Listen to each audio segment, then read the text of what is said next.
Dear student, आज की online class में आपका स्वागत है। डियर स्टूडेंट, आज हम क्लास 7 मैथ्स के अंदर वर्कबुक में अध्याय 6 त्रिभुज और उसके गुण के सवाल हल करने वाले हैं। तो जो बच्चे चैनल पर नए हैं या जिन बच्चों ने अभी तक चैनल को सब्सक्राइब नहीं किया है, सब्सक्राइब कर लें, लाइक कर दें और अपने साथियों को शेयर कर दें। तो शुरू करते हैं आज की क्लास में। पहला प्रश्न, नीचे दी गई आकृतियों में त्रिभुजों को पहचानो। जो त्रिभुज है उसके नीचे सही का निशान लगाओ। तो पहली आकृति जो है 1 नंबर वो त्रिभुज है, क्योंकि 3 भुजाओं से घिरी हुई बंद आकृति को क्या कहा जाता है? त्रिभुज। तो पहले में 3 भुजाएं और बंद आकृति है तो राइट टिक किया है हमने। दूसरी में भी 3 भुजाएं बंद आकृति है तो राइट। तीसरी आकृति है उसमें भुजाएं भी ज़्यादा है और बंद आकृति नहीं है, तो ये त्रिभुज नहीं है।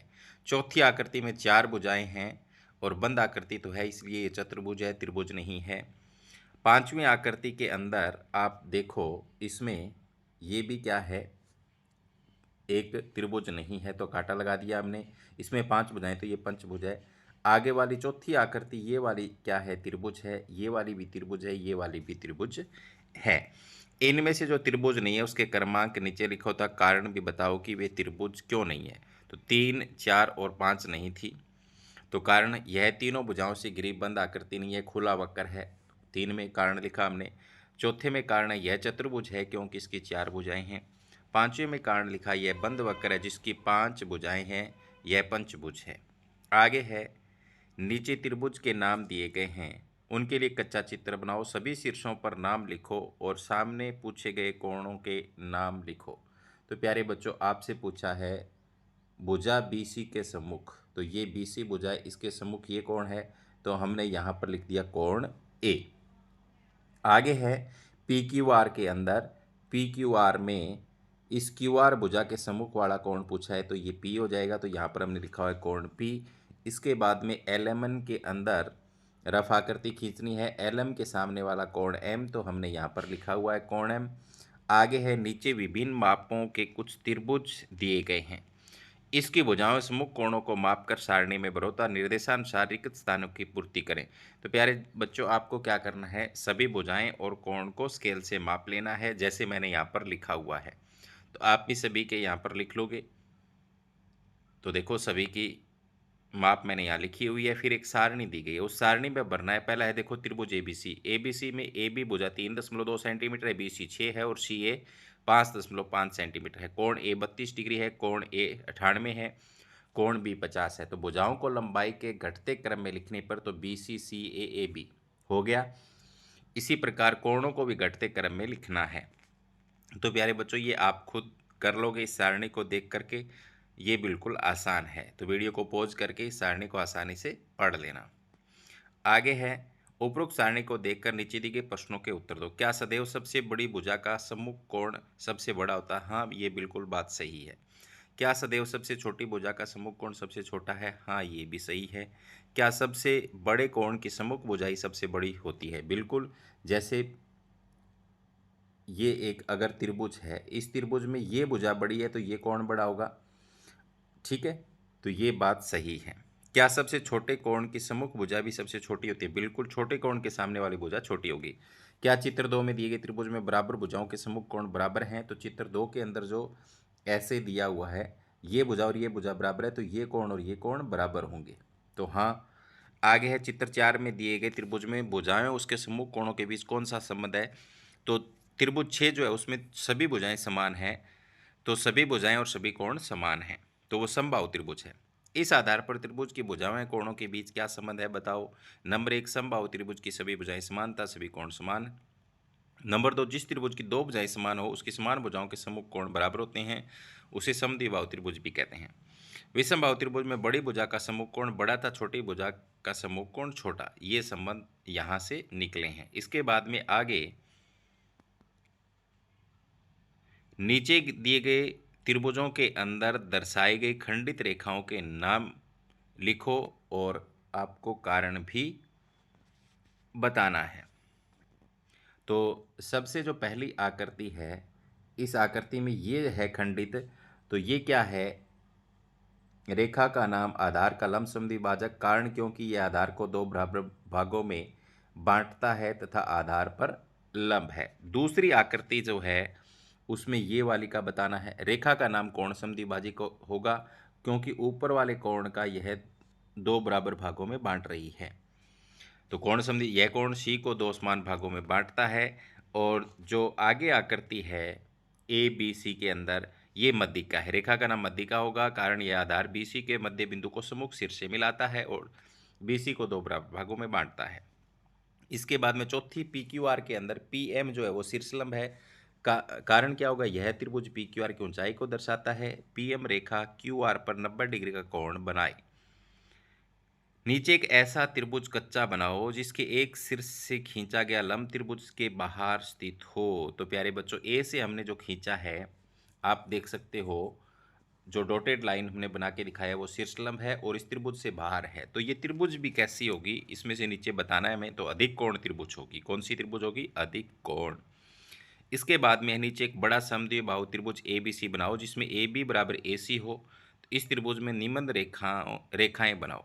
कोण ए के लिए समद्विभाजक तो मैंने खींच रखा है यहाँ पर। शीर्ष ए से सामने वाली भुजा पर लंब तो यहाँ भी खींच रखा है। शीर्ष ए से आने वाली भुजा पर मध्यिका, तो ए से आने वाली भुजा पर मध्यिका भी मैंने यहाँ पर ए एम खींची हुई है। बताओ ये क्या सभी अलग अलग रेखाएं हैं? तो बताओ क्या इस त्रिभुज में हमने जो ऊपर जो उसने कहा है वो सारी एक ही लाइन आ रही है, इसी लाइन पे है सारी? तो नहीं, सभी रेखाएं समान हैं। इन रेखाओं की क्या विशेषता है? रेखा ए एम कोण ए का समद्विभाजक भी है, ए से मध्यिका भी है, ए एम से बी सी पर लंब भी है। एक त्रिभुज में किसी एक कोण की समद्विभाजक रेखा उसकी एक लंब रेखा भी है। बताओ त्रिभुज किस प्रकार का होगा, कैसे पता लगाया? तो प्यारे बच्चों, एक त्रिभुज में किस एक कोण की समद्विभाजक रेखा उसकी लंब रेखा भी है। बताओ त्रिभुज किस प्रकार का होगा? तो वो समबाहु और समद्विबाहु त्रिभुज के अंदर होता है। तो यहाँ पर मैंने निशान लगाया, एक बना के भी दिखाई हुई है यहाँ पर। प्रश्न 5 की तरह रचना करके देखने पर इसका पता चलता है। आगे नीचे एक मोहल्ले का रेखा चित्र दिया गया है। शहर जाने वाली सड़क, अस्पताल जाने वाली सड़क, डाकघर, स्कूल को आपस में मैंने मिलाया हुआ है और उसका लंब समद्विभाजक खींचा हुआ है मैंने यहाँ पर। मोहल्ले में स्कूल और डाकघर से समान दूरी पर दवाखाना खोलने का विचार है। दवाखाना कहाँ खोला जाए? इन स्थानों को बिंदुओं तथा चित्र में दर्शाओ। तुमने कैसे पता लगाया? तो ए बी हमने मान लिया डाकखाने और स्कूल के बीच की दूरी। ए बी रेखा का लंब समद्विभाजक पर स्थित किसी भी बिंदु पर दवाखाना बनाया जा सकता है। लंब समद्विभाजक पर स्थित प्रत्येक बिंदु ए व बी से क्या होगा? समान दूरी पर होगा। यानी यहाँ भी खोल सकते हैं, यहाँ भी कहीं भी खोल लो, वो ए और बी से क्या होगा? समान दूरी पर होगा। शहर जाने वाली सड़क और अस्पताल जाने वाली सड़क के समदूरी पर बच्चों का एक खेल मैदान बनाना है। उचित रचना द्वारा खेल मैदान के लिए स्थानों को बिंदुओं से चिन्हित करके कैसे पता लगाया? नीचे लिखें। दोनों सड़कें 90 डिग्री के कोण पर मिलती हैं। ओ बिंदु पर कोण ओ के समद्विभाजक रेखा पर स्थित किसी भी बिंदु पर मैदान बनाया जा सकता है क्योंकि वे दोनों सड़कों से समान दूरी पर है। ये जो ओ बिंदु है इससे ये दोनों समान दूरी पर हैं, कहीं पर भी बनाया जा सकता है। शहर जाने, इसके बाद में है बैंक, डाकघर और स्कूल के बराबर दूरी पर घंटाकार बनाना है। चित्र में इसके लिए उचित स्थान पर चिन्हित करो। कैसे पता लगाया? नीचे लिखो। त्रिभुज एबीसी का परिकेंद्र ओ वह बिंदु है जो ए बी व एस से समान दूरी पर, इसलिए ओ पर घंटाकार बनेगा। यह हमें परिवर्त की समझ से पता चलता है। परिवर्त का मतलब अगर त्रिभुज बनाकर उसके चारों ओर वृत्त खींचे तो हमें पता चलता है वो बिंदु आएगा ओ। आगे एक बड़ा ग्राफ पेपर लो। ग्राफ पेपर पर निम्न आकृतियां बनाओ। तो यहाँ पर एक समकोण त्रिभुज, इसके समकोण पर एक भुजा 3 सेंटीमीटर, दूसरी 4। इस त्रिभुज की तीसरी भुजा नापो तो 5 सेंटीमीटर है। 3 सेंटीमीटर भुजा का वर्ग नीचे बना लिया, 4 सेंटीमीटर का साइड में बना लिया और 5 त्रिभुज की तीसरी भुजा के बराबर नाप वाली भुजा का वर्ग ऊपर बना लिया। तीनों वर्गों को काटकर चित्रानुसार त्रिभुज की भुजाओं पर रखो या चिपकाओ, जैसे मैंने यहाँ पर खाने बना के आपको बताया हुआ है। त्रिभुज की भुजाओं पर रखे इन वर्गों में से 1-1 सेंटीमीटर के छोटे वर्गों की संख्या गिनो। तो देखो ये जो है ये वाला, इसमें 1 2 3 4 5 और 5 लाइन है तो ये 25 हो जाएंगे। तो यहाँ पर 25 बना हुआ है। लंब रेखा पर 4 वाले में 16 हो जाएंगे और आधार रेखा पर 3 वाला है तो 3 3 9 हो जाएंगे। छोटे वर्गों की संख्याओं में संबंध पहचानो। तो यहाँ पर आप अगर संबंध पहचानोगे, इस 4 का वर्ग करेंगे, इस 3 का वर्ग करेंगे तो वो 5 के बराबर। 4 का वर्ग 16 आता है, 3 का वर्ग 9 आता है, दोनों का योग कितना आया? 25। तो मतलब ये एक समकोण त्रिभुज है। ये आधार है, ये लंब है और ये कर्ण है। ये 90 के सामने वाला कर्ण होता है। तो यहाँ पर छोटे वर्गों की संख्याओं को परस्पर जोड़, घटा, गुणा या भाग करके संबंध पहचानने की कोशिश करें। तो 16 + 9 = 25 आया। 4 का वर्ग और 3 का वर्ग है तो 5 का वर्ग। लंब जमा आधार का वर्ग बराबर कर्ण का वर्ग। ये हमारे पास एक पाइथागोरस प्रमेय बन गई। तुमने निम्न में से कौन सा संबंध बनाया? सही विकल्प पर सही का निशान लगाओ। एक से अधिक संबंध सही हो सकते हैं क्या? अगर 16 में से 9 घटाएं 25, लंब पर बने छोटे वर्गों की संख्या 16 है, आधार पर बने 9 है, तो कर्ण पर बने 25, तो ये असत्य हो जाएगा। 16 में से 9 गया, क्या 25 आएगा? नहीं। कर्ण पर बने छोटे वर्गों की संख्या 25, आधार पर बने छोटे 9 घटाया तो 16, ये बात सत्य हो जाएगी, ये सही आ रहा है। लंब पर बने छोटे वर्गों की संख्या, कर्ण पर बने छोटे वर्गों की संख्या, तो 16 - 25 तो माइनस का 9 आ रहा है, तो ये तो असत्य हो जाएगा। कर्ण पर बने छोटे वर्गों की संख्या बराबर लंब पर बने छोटे वर्गों की संख्या, आधार पर बने छोटे वर्गों की संख्या, तो 25 = 16 + 9, ये सत्य हो जाएगा। उपयुक्त शब्दों के आधार पर नीचे दिए गए कथनों में से कौन सा कथन सही है और उसके आगे सही टिक करना है। लंब प्लस आधार का वर्ग बराबर कर्ण का वर्ग होता है, बिल्कुल सही है। आधार के वर्ग में से कर्ण का वर्ग नहीं, गलत होगा। कर्ण के वर्ग में से आधार का वर्ग घटाएं तो बराबर लंब का वर्ग आ जाता है, तीसरा ये भी सही है। चौथे में लंब के वर्ग में से आधार का वर्ग माइनस करें तो कर्ण का वर्ग नहीं आता, तो ये भी गलत है। आगे है, किसी समद्विबाहु त्रिभुज का एक कोण 80 डिग्री है, शेष समान कोणों का माप ज्ञात करो। तो प्यारे बच्चों, दो कोण दे रखे हैं, तो जो दोनों हैं समद्विबाहु है तो दो तो बराबर होंगे, x हो गए, एक दिया हुआ 80, तो x = 80 बराबर त्रिभुज के तीनों कोणों का जोड़ 180 होता है। तो 2x हो गया, x और x, 80 इधर चला गया तो माइनस हो गया, तो 2x = 100 आ गया, और 2 इधर जाएगा तो x के साथ 2 गुणा में इधर जाएगा तो बटे में हो गया, तो x = 100/2। 2 से 100 को काटेंगे तो 50 इसका आंसर आ जाएगा। तो दो कोण वो कितने कितने डिग्री के हो गए? 50-50 डिग्री के। किसी समबाहु त्रिभुज के सभी कोणों की माप के बारे में तुम क्या कह सकते हो? कुछ त्रिभुज अपनी कॉपी में बनाओ, उनके कोणों को मापो और बताओ। समबाहु त्रिभुज में क्या होता है प्यारे बच्चों? तीनों भुजाएं समान होती हैं, ये भुजा ये भुजा, तो तीनों कोण भी समान होते हैं इसके। तो 60 और 60 180 तीनों कोण समान होंगे। नीचे दिए गए त्रिभुज के प्रत्येक कोण की माप ज्ञात करें। तो यहाँ पर 3y 5y और y दे रखा है, तो क्या लिखेंगे? 3y = 5y = y बराबर त्रिभुज के सारे कोणों का जोड़ 180। तो 3 और 5 8 और 1y कितने हो गए? यहाँ पर 9y हो गए, 9y = 180 हो गया, तो y = 9 इधर चला जाएगा, 180/9, तो 9 से 180 को काटेंगे तो 20 पर कट गया, y = 60 डिग्री आ गया। तो पहला कोण 3y है, तो 3 गुणा में y का मान 20 है, तो 3 × 20 60 हो गया। 5y, तो 5 × 20 = 100 हो गया, y = 20 है ही, तो सारे कोण हमने यहाँ पर निकाल दिए हैं। इसके बाद में नीचे दी गई सारणी में खाली स्थान भरो। त्रिभुज ABC, भुजा की माप AB = AC 4 centimetre, BC = 5 centimetre, कोण B = 50 डिग्री, कोण C भी = 50 डिग्री, कोण A = 80 डिग्री। तो हम ये निकाल सकते हैं, क्योंकि हम त्रिभुज में अगर दो कोण जानते हैं तो तीसरा निकाल सकते हैं। तो ये त्रिभुजें आपको बनानी है और बना करके इनकी माप आपको लिखनी है। इसके बाद में है, देखो ये AB और AC समद्विबाहु त्रिभुज है, तो मतलब इसमें दो कोण तो 50 के होंगे, तीसरा 80 का होगा। इसमें भी दो भुजाएं बराबर हैं, 5 वाले बराबर हैं, तो दो कोण बराबर होंगे 45 और 45, और इसमें भी दो बराबर हैं, तो दो कोण 48-48। तो इस तरीके से आप ज्ञात कर सकते हो। इसमें तीनों भुजाएं बराबर है, तो तीनों कोण 60-60 के आगे ना।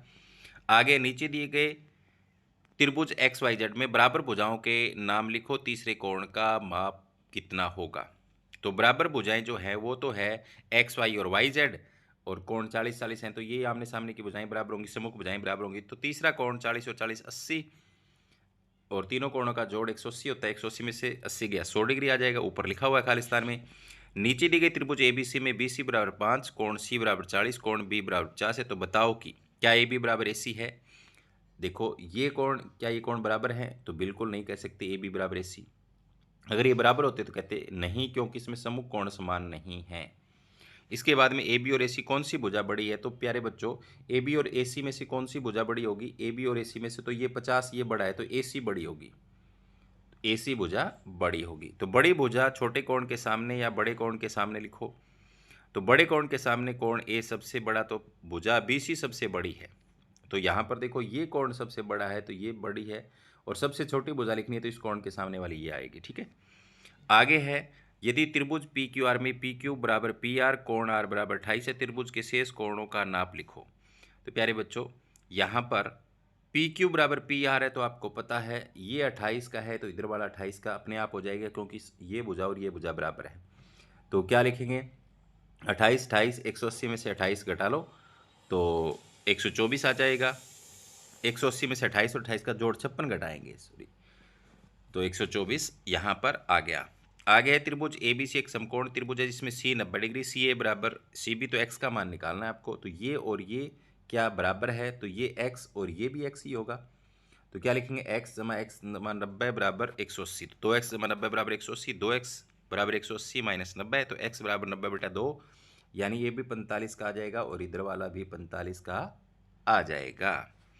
आगे निम्नांकित चित्र में ए बी बराबर ए सी, यदि कोण बी का माप है कोण ए के माप का 2 गुना है तो सभी कोणों के माप लिखो। तो कोण ए एक्स है, बाकी कोण भी उसका दुगुना 2x, तो इधर वाला भी 2x हो जाएगा क्योंकि भुजाएं बराबर है। तो x जमा 2x जमा 2x बराबर 180 लिखा, तो 5x हो गए, 5x बराबर 180, तो x बराबर 180/5, यानी x का मान 36 डिग्री आ गया। तो a बराबर तो 36 डिग्री हो ही जाएगा, और बाकी दोनों कोणों से दुगने हैं तो 36 दूनी 72 और 36 दूनी 72 हो जाएंगे।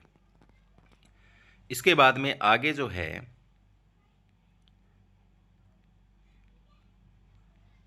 17वां, निम्नांकित चित्र में त्रिभुज पी क्यू आर के तीनों कोणों के माप दिए गए, त्रिभुज की कौन सी दो भुजाएं बराबर हैं। तो देख लो प्यारे बच्चों, अगर ये कोण और ये कोण बराबर है तो ये भुजा और ये भुजा बराबर होंगी।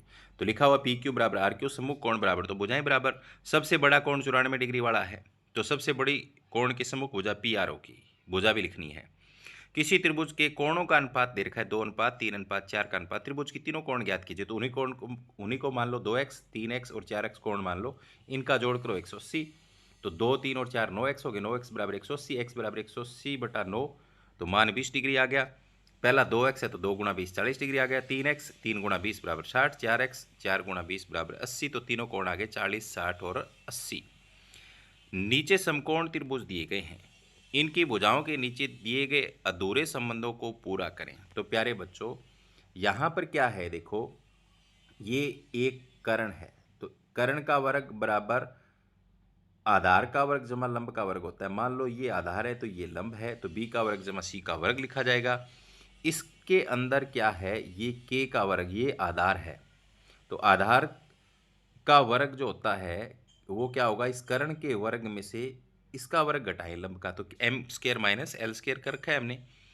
इसके बाद में तीसरा जो है उसमें हमें ये भुजा दी हुई थी 13, तो बाकी दो भुजाएं लिखनी, तो मैंने यहाँ पर लिख दिया 12 का वर्ग जमा में 5 का वर्ग आएगा। आगे पाइथागोरस प्रमेय की सहायता से रिक्त स्थानों की पूर्ति करें। तो यहाँ पर मैंने भर दिया है, पहली आकृति में 13 का स्क्वायर बराबर 169 आएगा, दूसरी आकृति में 35 का स्क्वायर बराबर 1225 आएगा, दूसरी आकृति के अंदर यहाँ पर एक में 26 25 आएगा, 26 और 25 आएगा। तो यहाँ मैंने खाली स्थान भरे हुए हैं, इनको थोड़ा सा आप देख लेना, अपने क्लास टीचर से भी पूछ लेना जो आपको मैथ पढ़ाते हैं। नीचे दिए गए त्रिभुजों में से कौन कौन से त्रिभुज समकोण त्रिभुज हैं, उनके नीचे सही का निशान लगाना है। तो प्यारे बच्चों, जो पाइथागोरस प्रमेय को फॉलो करते हैं वो क्या है, समकोण है। तो यहाँ पर 26 का स्क्वायर 24 के स्क्वायर प्लस 10 के स्क्वायर के बराबर होगा, तो ये है। इसमें यहाँ पर 6 का स्क्वायर 4 के और 3 के बराबर नहीं होता, तो ये नहीं है। यहाँ पर 10 का स्क्वायर बराबर 8 का स्क्वायर प्लस में 6 के स्क्वायर के बराबर है, तो देख लो 10 दाएं 100 होते हैं, 8 8 64 और 6 6 36 100 आते हैं ना, तो ये है।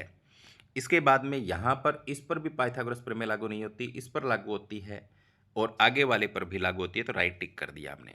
आगे है, नीचे दिए गए चित्रों में x का मान ज्ञात कीजिए। तो पहले चित्र में मैंने x का मान निकाला हुआ है पाइथागोरस प्रमेय से। यहाँ पर तो लंब निकालना है, तो लंब क्या होता है, आधार के वर्ग में कर्ण के वर्ग में से आधार का वर्ग माइनस करना है, उसका वर्गमूल निकालना है। तो 34 का वर्ग 1156 हो गया और 16 का वर्ग 256 हो गया। तो 1156 में से 256 गए 900, 900 के दो टुकड़े बन जाते हैं 30 गुणा 30 और एक टुकड़ा बाहर आ जाता है, तो x बराबर कितना आ गया 30। तो x का मान ही हमने यहाँ पर निकाल दिया। आगे वाले में क्या है, कर्ण दिया हुआ है, लंब दिया हुआ है, आधार निकालना है, तो इसी तरीके से ये होगा, ये वर्गमूल 161 आएगा। तो सारे जो हैं वो पाइथागोरस प्रमेय से निकलेंगे। इसमें हमें ये निकालना है x, तो इस 24 का वर्ग प्लस में 7 का वर्ग करो, उनको जोड़ो और फिर उसका वर्गमूल निकालो, तो ये आएगा 25। तो यहाँ पर मैंने इसका निकाला 24 आया और इसको भी मैंने यहाँ पर निकाल के आपको दिखाया हुआ है। नीचे दी गई परिस्थितियों में एक्स वाई का मान लिखो। तो यहाँ पर भी पाइथागोरस प्रमेय लागू होगी। ये 16 है, ये 12 है, तो हमें कर्ण निकालना है। तो निकालने पर 12 का वर्ग प्लस 16 का वर्ग करेंगे और फिर उसका वर्गमूल निकालेंगे, तो ये 16 का वर्ग और 12 का वर्ग 196 प्लस कितना आ जाता है 144, और वर्गमूल निकालेंगे इसका, तो 400 हो जाएगा। 400 का वर्गमूल 20 होता है, तो 20 ही मैंने यहाँ पर निकाला हुआ है। ये भी पाइथागोरस प्रमेय ही है। तो ये थी आज की क्लास, जिसमें हमने जो सवाल किए, उम्मीद करता हूँ कि आपको समझ में आए होंगे। धन्यवाद।